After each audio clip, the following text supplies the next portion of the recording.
ሰኔ 25 ቀን 2018 ዓ.ም ላይ ሆነን ከዚህ ቀደም በዚህ ሳምንት በሀገራችን ምን ተፈጥሮ አለፈ ስንል ወደ ኋላ ተጉዘን ታሪክ ልንፈትሽ ነው።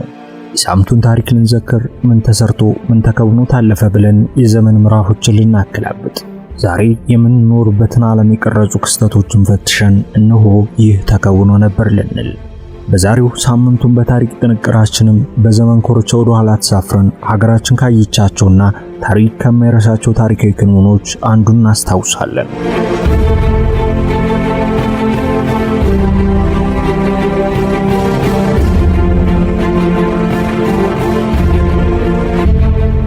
ከ107 ዓመታት በፊት በዚህ ሳምንት ሰኔ 24 ቀን ኢትዮጵያዊ ፈርቀዳጅ ኢኮኖሚስት፣ ሐኪም እና ምሁር የሆነው ነጋድራስ ገብረሕይወት ባይከዳኝ ከዚህ ዓለም በሞት ተለየ። የታሪክ ምሁራን ብዙውን ጊዜ የኢትዮጵያ የመጀመሪያው ዘመናዊ ኢኮኖሚስት፣ በአፍሪካ ከመጀመሪያዎቹ የልማት አሳቢዎች መሃል አንዱ እና የአንድ ሀገር እውነተኛ ሀብት በተፈጥሮ ሀብቷ ላይ ብቻ ሳይሆን በህዝቧ ትምህርት፣ ምርታማነትና ባህሪ ላይ የተመሰረተ መሆኑን የተረዳ ባለራዕይ ነው ሲሉ ይገልጹታል። የተወለደው 1878 አካባቢ በትግራይ አድዋ ከተማ ነው። አባቱ ባይከዳኝ እጅግ የተከበሩ ሰው ነበሩ። ያደገውም ወቅቱ በሚፈልገው ስርዓት ነበር። ገብረሕይወት በኢትዮጵያ ኦርቶዶክስ ተዋሕዶ ቤተክርስቲያን ውስጥ ባህላዊ ትምህርት እያገኘ አድጓል። ግዕዝን ተራቆበታል። ሃይማኖታዊ ጽሑፎችን በቃል የሚይዝና ስነ ምግባር ያለው ንቁ ታዳጊ ነበር። አስተዳደጉ በጥልቅ የባህል አክብሮት የታጠረ ነበር። በ1880ዎቹ አጋማሽ በሰሜናዊቷ ኢትዮጵያ ከፍተኛ የሆነ ግርግር ተፈጥሮ ጣሊያን ግዛቷን ስታስፋፋ ብዙ ኢትዮጵያውያን ታዳጊዎች የልጅነት ጊዜያቸውን ተነጥቀዋል። ሆኖም ገብረሕይወት ገና በለጋነት ዕድሜ እያለ ከአውሮፓ አስተዳዳሪዎች ጋር ተገናኝቶ ቋንቋዎችን፣ የምዕራባውያን ሳይንስንና ዘመናዊ የአስተዳደር ዘዴዎችን ማጥናት ጀምሮ ነበር። ነገር ግን እነዚህ ልምዶች ኢትዮጵያዊ ማንነቱን እንዲያዳክሙ ከመፍቀድ ይልቅ አዲስ ዕውቀት ለማግኘት እንደ አጋጣሚ ተጠቅሟቸዋል። በአንድ ወቅት ወጣቱ ገብረሕይወትና ጓደኞቹ ወደ ማስዋ ወደብ ባደረጉት ጉዞ አንዲት መርከብን ለመጎብኘት ከጀርመናዊ ካፒቴን ፍቃድ ተሰጣቸው። መርከቧ በኋላ ላይ ስትነሳም ተሸሽገው ሸሽተው አመለጡ። ካፒቴኑ ወጣቱን ልጅ ለአንድ ሀብታም የኦስትሪያ ቤተሰብ አደራ ሰጠው። ምሁራን ገብረሕይወት ሊሸሽ የቻለበት ምክንያት ሲያብራሩ የጣሊያን ወረራ እየበረታ በመሄዱ ሳይሆን እንዳልቀረ ግምታቸውን ያስቀምጣሉ። ኦስትሪያውያን ቤተሰቦች ገብረሕይወትን አሳደጉት። ይህ መልካም ዕድል የጀርመን ቋንቋን የመማርና ወደ ትምህርት ቤት የመሄድ ዕድል ከፈተለት። ለምዕራባውያን ትምህርት ያለው ቁርጠኝነት ጥልቅ ነበር። በበርሊን ዩኒቨርሲቲ የሕክምና ትምህርት ተከታትሏል። ዘመናዊ የሕክምና አገልግሎት በኢትዮጵያ ውስን በነበረበት ወቅት ገብረሕይወት የሕክምና ዕውቀትን ያገኘ ፈርቀዳጅ መሆን ቻለ። ገብረሕይወት በውጭ ሀገር ትምህርቱን ካጠናቀቀ በኋላ ወደ ሀገሩ ተመለሰ። ሲመለስ ሀገሪቱ በነጻነቷ የምትኮራ ጠንካራ የሃይማኖትና የባህል ባለቤት የነበረች ቢሆንም በቂ መንገዶች ያልነበሯት፣ ትምህርት ቤቶች በታሰበው ልክ ያልተገነቡባትና ሳይንሳዊ ግብርና ያልዳበረባት ሀገር ሆና ጠበቀችው። በወቅቱ የመንግስት አስተዳደር እንኳ ማሻሻያ ያስፈልገው ነበር። ገብረሕይወት ኢትዮጵያን ባሉታዊ መልኩ ከመተቸት ይልቅ ተግዳሮቶችን ወደ ብሔራዊ እድሳት ለወጣቸው።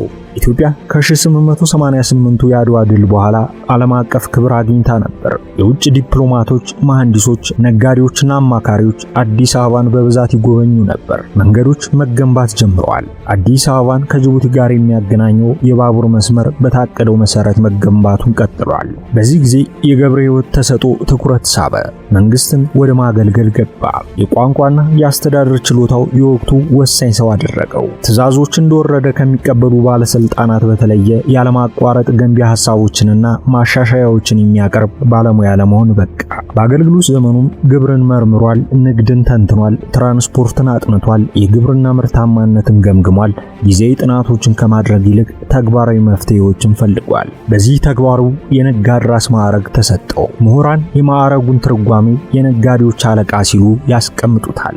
ምንም እንኳን ማዕረጉ የንግድ ጉዳዮችን መቆጣጠርን የሚያመላክት ቢሆንም በጊዜው ከጉምሩክ፣ ከንግድ ቁጥጥር፣ ከግብርናና ከምጣኔ ሀብት አስተዳደር ጋር የተያያዙ ኃላፊነቶችን ያካትታል ይባላል። ይህ ማዕረግ በኢትዮጵያ የንግድ ሕይወት ውስጥ አስገብቶታል። ነጋድራስ ገብረሕይወት ንግድ ከታላላቅ የሀገር ብልጽግና ሞተሮች አንዱ ሊሆን እንደሚችል ተረድቶ ነበር። ከብዙ ክልሎች የሚመጡ ነጋዴዎችንም በጥበብ ይዝ ያስተናግድ ነበር። ብዙ የመንግስት ባለስልጣናት ስኬትን በወታደራዊ ወይም ፖለቲካዊ ተጽዕኖ ሲለኩ፣ ገብረ ሕይወት ግን ቅልጥፍና ባለው ግብርና፣ በሐቀኛ አስተዳደር፣ በመሰረተ ልማትና በምጣኔ ሀብታዊ ዕድል ይለካው ነበር። እነዚህ በገብረ ሕይወት ቅድሚያ የተሰጣቸው ነገሮች ዛሬ የተለመዱ ሊመስሉ ይችላሉ። በወቅቱ ግን እነዚህን ሐሳቦች ተንትኖ የሚያቀርብ ባለ ራዕይ ያስፈልግ ነበር። ያ ሰው ፈርቀዳጁ ነጋድራስ ገብረ ሕይወት መሆን ችሎ ነበር። አንዳንድ የታሪክ ታዛቢዎች ገብረ ሕይወትን ለአውሮፓ ጽንሰ ሐሳቦች ብቻ የተገዛ ብለው በተሳሳተ መንገድ ይገልጹታል። ጥርጣሬያቸው ከእውነት የራቀ አልነበረም። ምክንያቱም የአውሮፓን ሳይንስ እጅጉን ያደንቅ ነበር። ነገር ግን በይበልጥ ለኢትዮጵያ ወጎች ጥልቅ ክብር ነበረው። ለውጥም በሚቃወሙ ሁሉ ጠንካራ አቋም ነበረው። የሱ ፍልስፍና ሁለቱን ዓለማት አጣምሮ የያዘ ነበር። ኢትዮጵያ ነፃነቷንና ባህላዊ ማንነቷን እየጠበቀች ዘመናዊ መሆን እንዳለባትም ያምን ነበር። ይህ የሙያ ዘመኑ ሁሉ መሰረት ነበር። በገብረ ሕይወት የታሪክ ማህደር ውስጥ አንድ ሐሳብ ተደጋግሞ ከተገለጸ እሱ ትምህርት ነው። በሱ አመለካከት ትምህርት ቤቶች የፈጠራ ችሎታ ያላቸውን ዜጎች ለማፍራት ይረዳሉ። ትምህርት ግብርናን አጠናክሯል፣ ንግድን አሻሽሏል፣ ብቁ የሲቪል አገልጋዮችን ፈጥሯል፣ ብሔራዊ አንድነትን አበረታቷል፣ ሳይንሳዊ አስተሳሰብን ፈጥሯል። ለገብረ ሕይወት በትምህርት ቤቶች ላይ ኢንቨስት ማድረግ የምጣኔ ሀብት መሰረት እንደሆነ ይታሰብ ነበር። በሙያ ዘመኑ ሁሉ ይህንን ሲሰብክ ቆይቷል። ብሔራዊ የስታቲክስ ቢሮዎችና መደበኛ የምጣኔ ሀብት ዕቅድ ተቋማት ሲኖራት አላየም ይሆናል። ምርትን፣ የሰው ኃይልን፣ ግብርን፣ ንግድን፣ ትራንስፖርትንና የመንግስት ፋይናንስን በስርዓት ተንትኗል። ለዚህም ነው ብዙ የታሪክ ምሁራን እሱ የኢትዮጵያ የመጀመሪያው ዘመናዊ ኢኮኖሚስት ነው ሲሉ የሚጠሩት። በጽሁፎቹ የዛሬዎቹ ኢኮኖሚስቶች እንዲወያዩ ጋብዟል። ገብረ ሕይወት ለሳይንሳዊ እድገት ከፍተኛ አድናቆት ይኑረው እንጂ ጥልቅ የሀገር ፍቅር ስሜት እንደነበረው የማይካድ ሐቅ ነው። ኢትዮጵያ አውሮፓን በጭፍን እንድትመስል አይፈልግም ነበር። ይልቁንስ ሉዓላዊነቷን እየጠበቀች ከእያንዳንዱ ስልጣኔ መማር እንዳለባት ሲከራከር ዓመታትን አሳልፏል።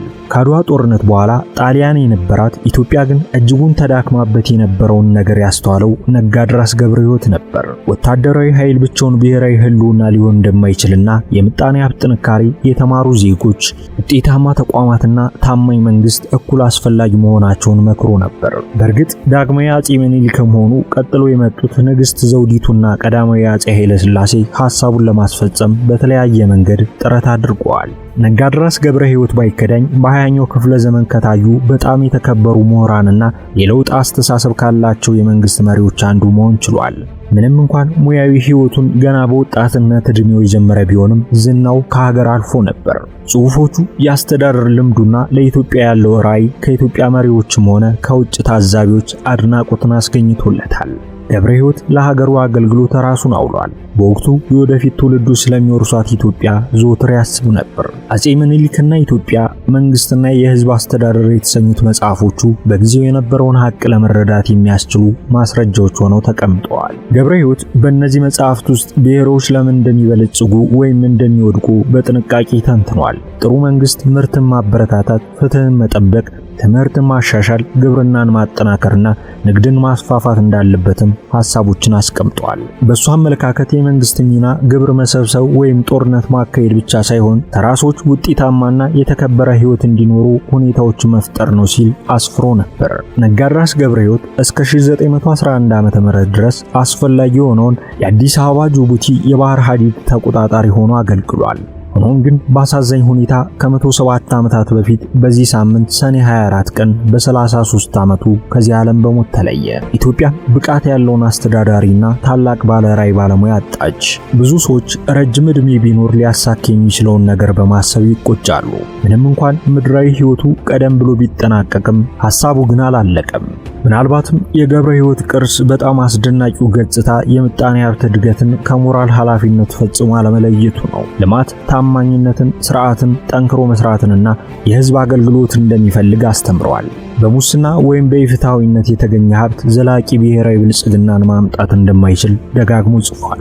እውነተኛ እድገት ቁሳዊ እድገትንና ስነ ምግባራዊ አመራርን ይጠይቃል ሲል ለዛሬዎቹ አስተላልፏል። እነዚህና መሰል ሙያዊ ትምህርቶቹ በኢትዮጵያ የምጣኔ ሀብት ታሪክ ውስጥ ሕያው ሆነው ይቆያሉ።